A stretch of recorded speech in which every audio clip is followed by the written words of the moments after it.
రాజస్థాన్లోని కోటాలో ఒక వింత దొంగతనానికి సంబంధించిన వార్త ఇప్పుడు దేశవ్యాప్తంగా నవ్వులు పూయిస్తోంది.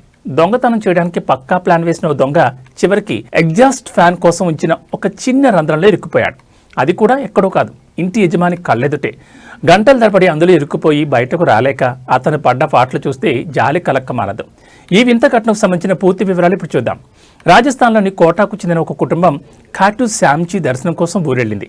ఇదే అదునుగా భావించిన పవన్ అనే వ్యక్తి ఆ ఇంట్లో దోపిడీ చేయాలనుకున్నాడు. తలుపులు తీయడం కష్టమని భావించి కిచెన్కున్న ఎగ్జాస్ట్ ఫ్యాన్ రంధ్రం ద్వారా లోపలికి వెళ్ళడానికి ప్రయత్నించాడు. కానీ పాపం అతని అంచనా తప్పింది. సగం దూరం వెళ్ళాక ఆ రంధ్రంలోనే అతను ఇరుక్కుపోయాడు. తీరా దర్శనం ముగించుకుని ఇంటికి తిరిగొచ్చిన ఆ కుటుంబ సభ్యులు గోడకు ఒక మనిషి కాళ్ళు వేలాడుతుండడం చూసి షాక్ తిన్నారు. దొంగ బయటకు రాలేక లోపలికి వెళ్ళలేక మూలుగుతున్నాడు. వెంటనే యజమానులు పోలీసులకు సమాచారం అందించారు.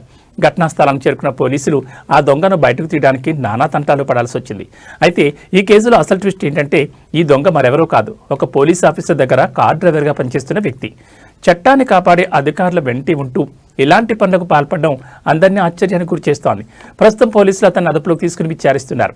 దొంగతనం చేయబోయి ఇలా గోడలో ఇరుక్కోవడం, పోలీసులే వచ్చి రక్షించడం చూస్తుంటే వినాశకాలే విపరీత బుద్ధి అనే సామెత గుర్తుకొస్తుంది. ఏదేమైనా ఇంటికి ఎగ్జాస్ట్ ఫ్యాన్ అందరం కూడా భద్రతకు ముప్పేనని ఈ ఘటన నిరూపించింది. మరిన్ని ఆసక్తికరమైన వార్తల కోసం చూస్తూనే ఉండండి మా గల్ఫ్ న్యూస్.